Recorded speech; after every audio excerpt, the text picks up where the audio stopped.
하나님을 기쁘시게, 이웃을 행복하게. 이 말씀이 오늘 찬양대로 하나님께는 영광이요 사람에게는 평화라고 하는데 바로 그 말입니다. 하나님을 기쁘시게 이웃을 행복하게 하시는 저와 여러분이 되기를 예수 그리스도의 이름으로 축복합니다. 할렐루야. 우리 아버지 하나님은 사랑이십니다. 그 하나님은 여러분과 저를 사랑하십니다. 또한 그 하나님은 여러분과 저를 위한 놀라운 계획을 갖고 계십니다. 2025년의 성탄절을 맞이하면서 또 잠시 후 있을 칸타타를 준비하면서 저와 여러분이 우리 주님의 풍성한 사랑을 체험하시고 또 우리를 향한 놀라운 계획을 발견하게 되시기를 주 예수 그리스도의 이름으로 축복합니다. 오늘 봉독한 말씀을 중심으로 성탄의 축복이라고 하는 제목으로 여러분과 함께 은혜를 나누기 바랍니다. 말씀 제목 같이 읽어볼까요? 성탄의 축복. 여러분, 성탄절 하면 가장 기억나는 게 무엇입니까? 무엇을 가장 많이 기억하십니까? 성탄 트리, 선물, 또는 성극, 뭐 이런 것들이 있겠죠.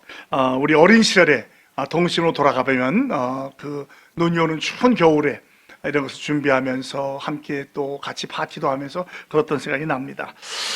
미국의 어느 교회에 초등학교 4학년생들이 성탄절 전야에 성극을 준비했습니다. 우리가 아는 것처럼 이제 예수님의 탄생 오늘 말씀을 하는 건데요. 그때 바비라고 하는 한 어린아이가 있었는데 이 아이가 베들레헴의 여관의 주인 역을 맡게 됐어요. 그런데 바비의 엄마 아버지는 평상시에 손님들을 잘 접대하기로 소문이 났었습니다. 그래서 성극을 연습할 때마다 이 바비는 요셉과 마리아가 찾아올 때 대본대로 미안합니다, 이 여관에는 빈 방이 하나도 없습니다 말을 해야 되는데 그 말을 할 때마다 이 아이는 눈물을 글썽이곤 했어요. 자기의 마음하고는 다르고 대본대로 했어야 되기 때문에 며칠 연습한 후에 마침내 성탄 전야에 성극을 하게 됩니다. 요셉과 마리아가 여관을 찾아옵니다. 사정을 설명하면서 우리가 머물 곳이 없냐고 했을 때 그 아이가 대본대로 말을 합니다. 미안하지만 이 여관에는 방이 하나도 없습니다. 요셉과 마리아가 실망해서 아기 얘기를 들고 돌아가는데 그때 바비가 말합니다. 잠깐요. 그렇지만 우리 집 와서 차나 한 잔 들고 가시죠 라고 얘기했다. 그래서 많은 사람들이 웃으면서 마쳤다고 합니다. 또 다른 버전에서 뭐라고 하냐면 아니라고, 제 방이 비었으니까 제 방에 오셔서 쉬고 가시라고 해서 많은 사람들이 큰 웃음과 함께 감동을 받았다고 합니다. 이렇게 동심의 세계에 아름다운 거죠. 이 성탄절은 온 세계의 모든 사람들이 다 기뻐합니다. 뭐 지역이나 언어나 뭐 종교의 차이가 없이 성탄절은 다 기뻐하는 계절이죠. 그 서구의 성탄절을 보면 성탄절이 되면 그 전국 각지에 전 세계 흩어졌던 식구들이 돌아와서 음식을 나누고 선물을 나누면서 또 대화를 하는 그런 날입니다. 우리로 말한다면 설날 또는 구정과 같은 날이 아닐까라고 생각을 합니다. 오늘은 그 첫 성탄절 얘기가 나오는데 먼저 가정 얘기가 나오죠. 요셉과 마리아가 정원했는데 성령으로 아기를 낳게 되었습니다. 아기를 갖게 되었죠. 그런데 또 그 당시에 황제가 호적을 하라고 해서 호적을 하기 위해서 나사렛에서 예루살렘까지 가는데 그 중간인 베들레헴에서 아이를 낳게 되고 그때 있을 곳이 없어서 말구 위에 아이를 누였다. 그때 호련히 천국과 천사가 나타나서 하나님께는 영광이요 사람에게는 평화라는 말씀을 했다는 것이 오늘의 내용이 되겠습니다.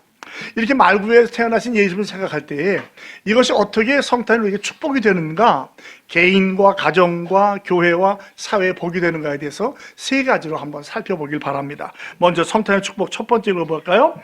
평화의 예수님께서 탄생하실 때 축복이 임합니다. 이 탄생이라는 것은 받아들인다는 거죠. 예수님 내 안에서 시작할 때 복을 받는다는 거예요. 10절로 12절 볼까요? 천사가 이르되 무서워하지 말라. 보라, 내가 온 백성에게 미칠 큰 기쁨의 좋은 소식을 너희에게 전하노라. 오늘 다윗의 동네에 너희를 위하여 구주가 나셨으니 곧 그리스도 주시니라. 너희가 가서 강보에 쌓여 구유에 누워있는 아기를 보리니 이것이 너희에게 표적이리나 하더니. 예수님께서는 평화의 왕으로 오셨습니다. 성탄의 메시지는 무엇보다도 평화의 소식입니다. 제1차, 2차 세계대전 때 실제로 있었던 일인데 프랑스와 독일의 전선에서 양국군이 치열하게 싸울 때 성탄절 전야가 됐습니다. 그때 어느 한쪽에서는 모르지만 고요한 밤 거룩함 찬양을 부릅니다. 그 뒤 반대쪽에서도 같이 화답을 합니다. 그러더니 어느새 무기를 내려놓고 서로가 일어나와서 가까이 와서 인사를 하면서 메리 크리스마스를 했다는 거예요. 그 다음부터는 이것이 전통이 돼서 아무리 치열하게 전쟁을 하더라도 성탄 전야가 되면 다 무기를 내려놓고 함께 찬양하고 또 음식을 나누고 선물을 나누면서 그런 성탄을 지켰다고 그래요. 이렇게 성탄은 평화의 계절입니다. 예수님이 없이는 평화가 있을 수 없습니다. 오늘날 많은 사람들이 평화를 찾는다고 하며 싸움을 하고 전쟁을 하지만 진정한 평화는 오직 예수님께서 우리 안에 오실 때, 예수님을 만날 때만 오는 줄로 믿으시기 바랍니다. 그래서 하나님과 나와의 평화, 주님과 나와의 평화, 나와의 평화를 누리시는 저와 여러분이 되길 바랍니다. 이 세상은 얼마나 거칩니까? 살벌하지 않습니까? 서로 물고 뜯고 싸우는 데서 우리가 진정한 기쁨과 즐거움과 감사를 누릴 수 있는 것은 예수님께서 우리 안에 오실 때만 가능한 줄로 믿습니다. 개인적인 얘기 좀 와서 죄송합니다만 1년 반 전에 저희 막내네 집안에서 손주가 태어났어요. 규화라고 태어났고 또 약 1년 전에 미국에 있는 둘째내서 노엘이라고 손녀딸이 태어났습니다. 이제 며칠 뒤면 우리 큰아들내서 온유라고 하는 딸이 태어나게 됩니다. 이 손자 손녀를 보니까 얼마나 기쁜지 모르겠어요. 어찌 보면은 제가 제 자식을 낳을 때보다 더 기뻤던 것 같아요. 기뻐하며 감사하고 함께 예배를 드렸는데 왜 우리가 이렇게 기뻐했습니까? 한 생명이 태어났기 때문에. 생명이 태어나도 기쁜다 하고 한다면 우리의 구세주가 태어난다면 얼마나 큰 기쁨이 되겠습니까? 평화의 왕으로 우리 오셔서 그분이 우리의 마음에 들어오시고 우리의 주인이 되실 때 우리는 진정한 기쁨과 평화를 누리게 되는 줄로 믿습니다. 이것이 바로 성도의 삶이죠. 어느 한 유대인이 행복의 비결이라는 책을 썼습니다. 거기서 몇 가지 행복의 조건을 얘기했거든요. 여러분, 진정으로 행복하려고 한다면 뭐가 있어야 될까요? 한번 생각해요. 나 개인적으로 나는 이게 있으면 행복하겠다 하는 게 무엇입니까?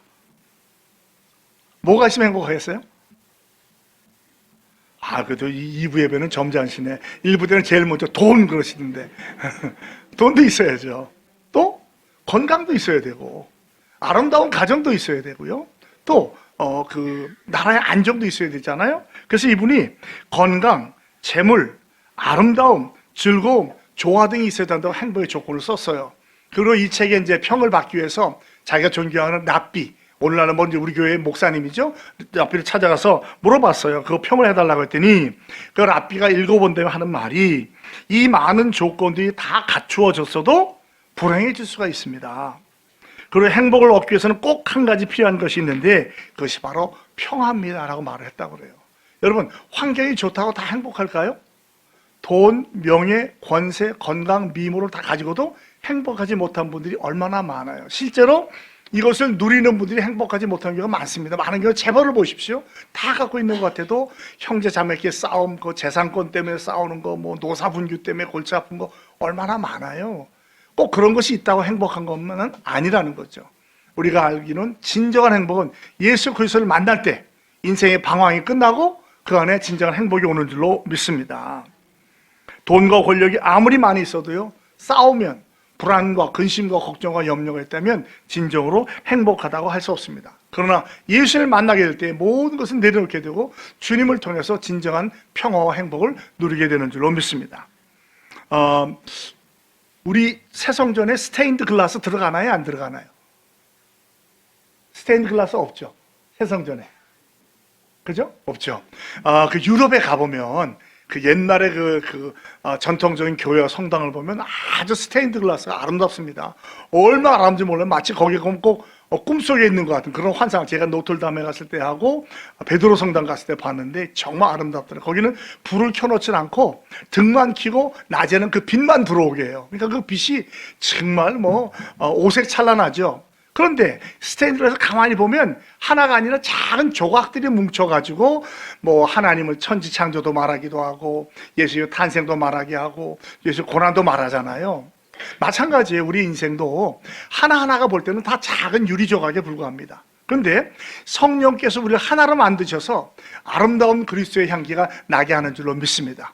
우리 중앙교회에 속한 모든 성도도 개인적으로 볼 때는 다 온전하지 못해요.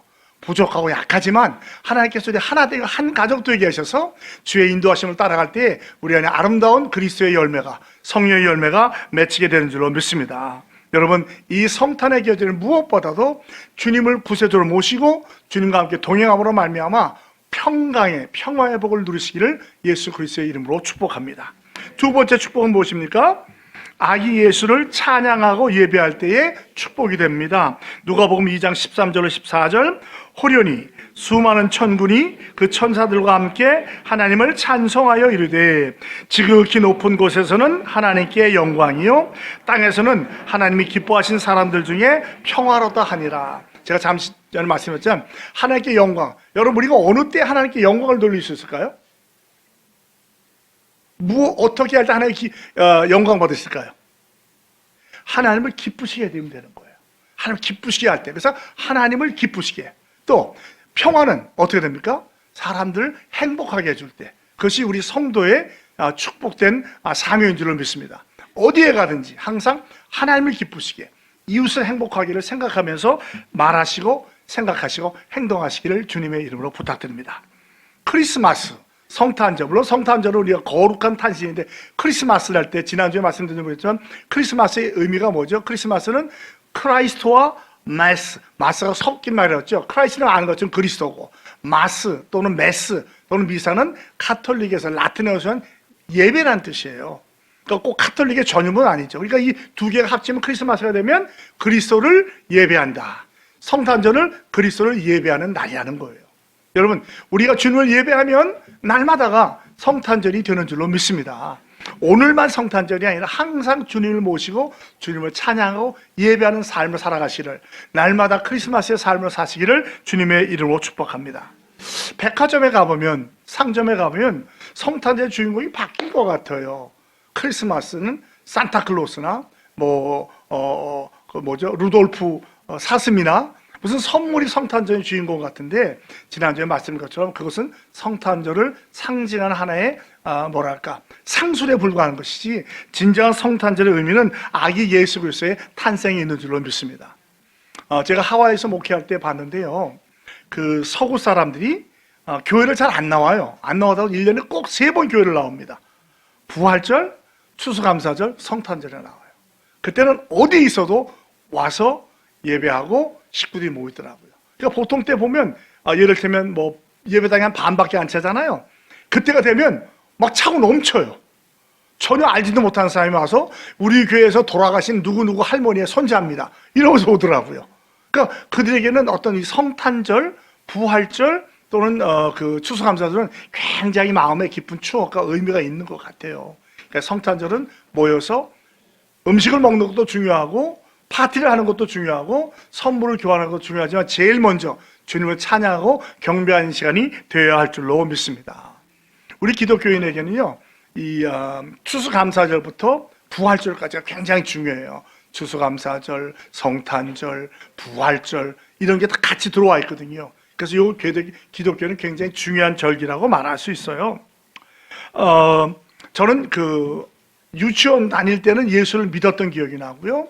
그 다음에 한참 멀리 갔다가 대학교 1학년 때 예수를 만난 기억이 나요. 근데 유치원 때를 기억해 보면 성탄절이 되면 항상 함께 모여서 옷도 이제 빨간 옷 입고 모자도 쓰고 선물도 교환하고 또 선곡도 하고 찬양했던 기억이 납니다. 아주 아슬하지만 아름다운 추억이에요.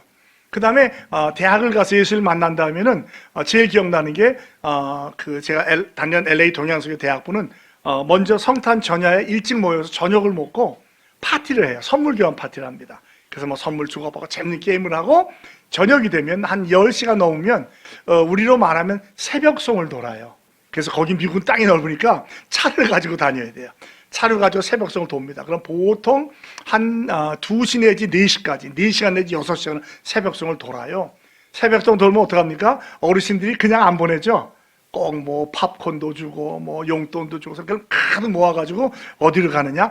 우리 집으로 옵니다. 우리 집에 오면 저 아내가 그들을 위해서 떡볶이와 어묵을 이만큼 준비를 해놔요. 그럼 그들이 와서 그걸 먹고 실컷 놀다가 잠을 자는 사람 잠깐 자고 그 다음날 오전 10시나 11시에서 성탄 예배 갔던 거, 이게 참 좋은 추억이에요. 혹시 새벽송 다녀보신 분 손 들어보세요. 성탄절. 네? 많이 없죠? 요즘은 없잖아요, 그런 거. 제가 처음에 부임했을 때요, 우리 새벽송 있었어요. 밤에 갔었는데 아무리 작게 불러도 막 시끄럽다 그러고 또 아파트 들어가는 게 어렵다면요. 처음부터 안 열어주니까 또 잘못해서 잘못이 아니라 성도가 열어주면 그냥 위아래 층에서 막 욕을 먹는다고 그래요. 그래서 본의 아니게 새벽성을 멈췄는데, 우리 다음 세대들은 아마, 우리 여기 있는 학생들 새벽성 다녀본 적 있어요? 없죠. 그러니까 이걸 잘 모르는 것 같아. 아쉬워요. 이들도 더 이런 좋은 추억이 있었으면 좋겠다. 그래서 계획이 된다면 적어도 우리 성도의 집에 조용히 가서, 밖에서 부르는 게 아니고 자리 안에 들어가서 아이들한테 이런 좋은 추억을 남겨줬으면 좋겠다는 게 제 생각입니다. 그때가 참 그립습니다. 그리고 정말 행복했던 것 같아요. 막 그냥 버스에 꽉 끼어 타고 말이죠. 막 깔깔거리고 웃고 다니면서, 그 찬양 부르고 또 선물 받으면 감사하다고 와서 그걸 먹으면서 그냥 뭐 윷놀이도 하고 했던 그 시절이 정말 그립습니다. 이 성탄절에 그런 것도 중요하지만 중요한 의미는 뭐냐면, 예수님께서 태어나시고 그 아기를 예수한다는 것이, 예배한다는 것이죠. 동방박사가 왔다고 그러잖아요. 동방박사 몇 명이 왔죠? 3명인지 어떻게 알아요? 3명이라고 써 있어요? 안 써 있어요? 안 써 있어요. 근데 왜 3명이라고 그러죠? 선물이 3가지니까. 그래서 3명일 거라고 얘기를 하는데, 1명이 다 가져왔을지 모르잖아요. 또 어떤 사람 안 가져왔을지 모르잖아요. 일반적으로는 3분을 얘기를 해요. 이분들은 천문학자이고 점성학자였어요. 별을 보고 공부하던 분이에요. 근데 어느 날 별을, 이제 예를 들었죠. 유다에서 한 별이 나온다더라. 그분이 메시아라더라. 그거 보는데 어느 날 갑자기 별이, 이상한 별이 떠온 거야. 이분이 바로 메시아의 별이구나. 그리고 1200km 넘는 길을 찾아옵니다. 그런데 빈손으로 오지 않고 예물을 가져왔다고 그래요. 전설에 보면, 전서에 보면, 원래는 4명이 떠났답니다. 4명. 근데 다 이름이 있어요. 캐스퍼라는 동방박사는 황금을 가지고 왔대요. 왕을 상징하기 위해서. 그 다음에 멜키오르라는 사람은 유향을 가져와서 제사를 상징했고요. 그 다음에 발타사르라는 사람은 모략을 가져와서 예수님의 부활을 기념했다고 그래요. 근데 나오지 않은 알타반이라는 그 동방박사가 있는데, 이분은 4가지 보석을 가지고 왔는데요. 오는 길에 그 어려움을 당한 사람을 보고 보석을 주고 도와주느라고 3일을 늦었답니다. 그러니까 와보니까 예수님이 벌써 애굽으로 가셨다는 거예요. 그래서 또 애굽을 쫓아갔는데 또 한 사람을 도와주러 가보니까 애굽에서 다시 유대 땅으로 왔다는 거예요. 또 유대 땅으로 열심히 왔어요. 그리고 또 보니까 또 한 사람이 도움을 도와주고 마침내 진주 하나밖에 안 남았는데, 이 진주를 가지고 얘기 들어보니까 지금 어느 분이 그 예루살렘의 그 골고다 언덕에서 돌아가시는데, 이분이 얘기를 들어보니까 이분이 메시아인가? 이분이구나. 그분을 찾아가는데 성문 밖에서 한 어린 여자아이가 노예로 팔려가는 걸 보고 그 진주를 주어서 그 아이를 풀어줬다고 그래요. 그리고 지친 몸으로 골고다 언덕을 갔어요. 그 이제 지쳐서 쓰러져 넘어 있는데 예수님과 눈이 마주쳤대요. 그래서 얘기했답니다. 주님, 나 주님을 만나보고 싶어서 이런 모든 걸 가져왔는데 다 잃어버리고 없습니다. 근데 주님이 하신 말씀이, 아니다. 내가 다 보았다. 너는 내가 배고플 때 채워줬고, 굶주렸을 때 먹여줬고, 옷을 헐벗어 입혀줬고, 내가 감옥에 갇혀서 나를 도와줬다. 내가 내 아들이다. 그 이야기를 들으면서 주님과 함께 눈을 감았다는 전설 아닌 전설이 있어요. 기독교 교회 전승이에요. 그래서 실제로는요, 그 독일의 쾰른 성당에 가면 이들의 뼈라고 인정되는 게 거기 있다고 그래요.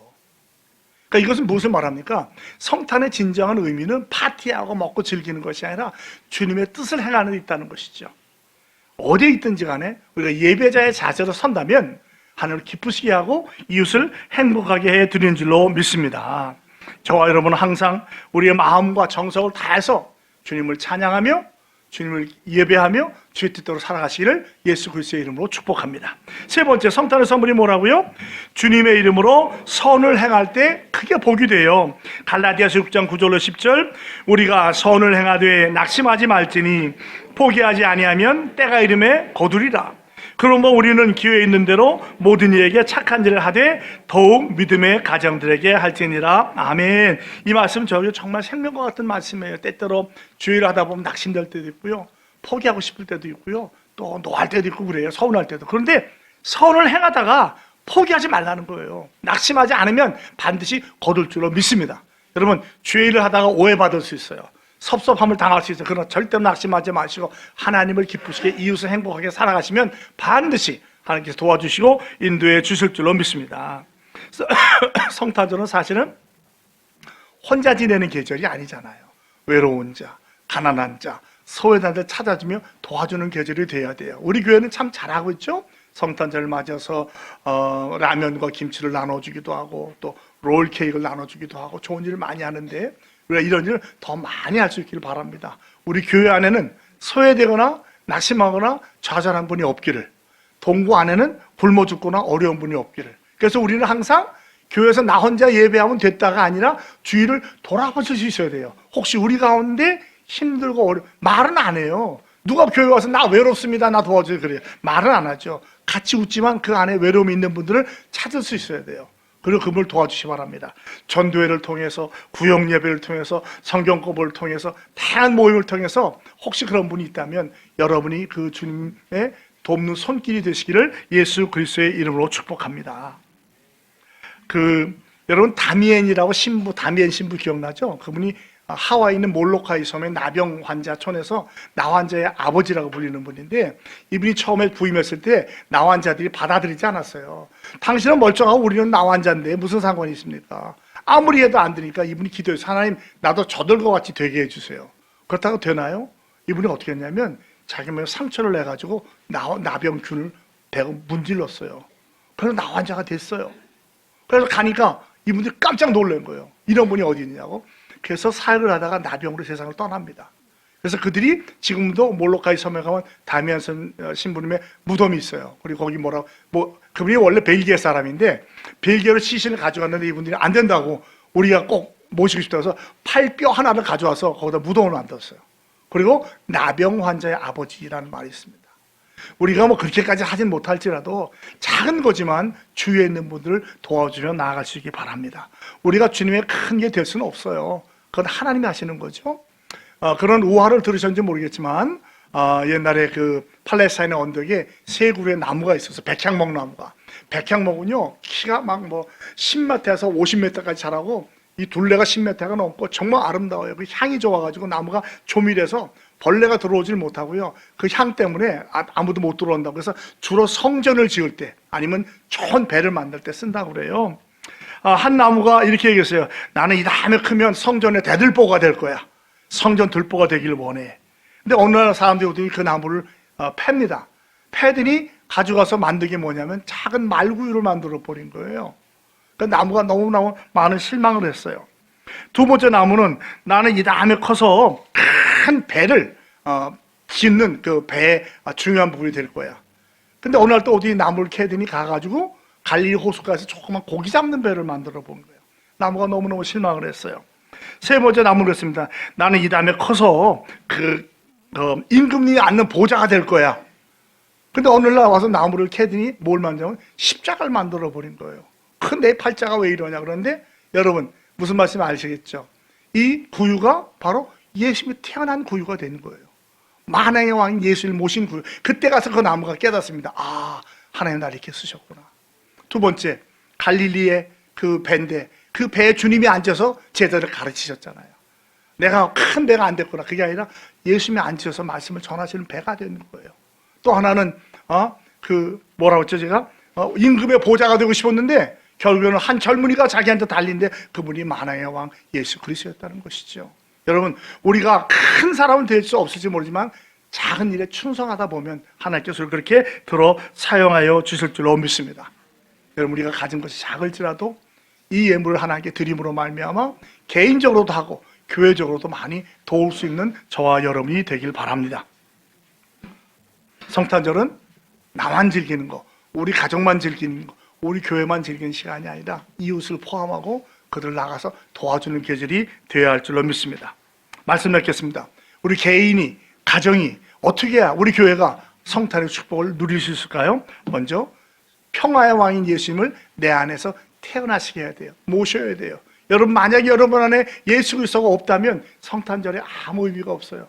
무슨 파티라고 무슨 선물을 주고받아도 의미가 없는 겁니다. 그러나 예수님이 내 안에 있다고 한다면 그런 건 누리지 못할지라도 구원과 축복이 임하는 줄로 믿습니다. 두 번째, 주님을 찬양하고 예배하는 시간이 되길 바랍니다. 우리가 이제 오늘 예배 후에 칸타타 하잖아요. 아마 큰 또 놀라운 역사가 일어날 것 같습니다. 여러분 이 기쁨을 주님을 찬양하면서 항상 예배자의 자리로 서시기 바랍니다. 어디 가든지 예배자로서 어떻게 하면 하나님을 기쁘시게 해드릴까? 예수에는 어떻게 하셨을까를 물어보시면서 나아가시기 바랍니다. 마지막으로 예수 그리스도의 이름으로 선을 베푸시기 바랍니다. 큰 거 아니라도 좋아요. 작은 거라도 죄 있는 사람 돕고 또 연약한 자를 도울 때 하나님께서 기뻐하시고 우리 큰 기쁨과 감사를 주실 줄 믿습니다. 이 성탄절이 오늘 하루만이 아니라 일평생이 날마다가 성탄의 계절이 되고 또한 부활절이 되고 감사절이 되어서 우리 삶의 기쁨과 감사와 평강이 넘치는 삶을 살아가시는 인천정의 모든 성도들이 다 되시기를 주 예수 그리스도의 이름으로 축복합니다.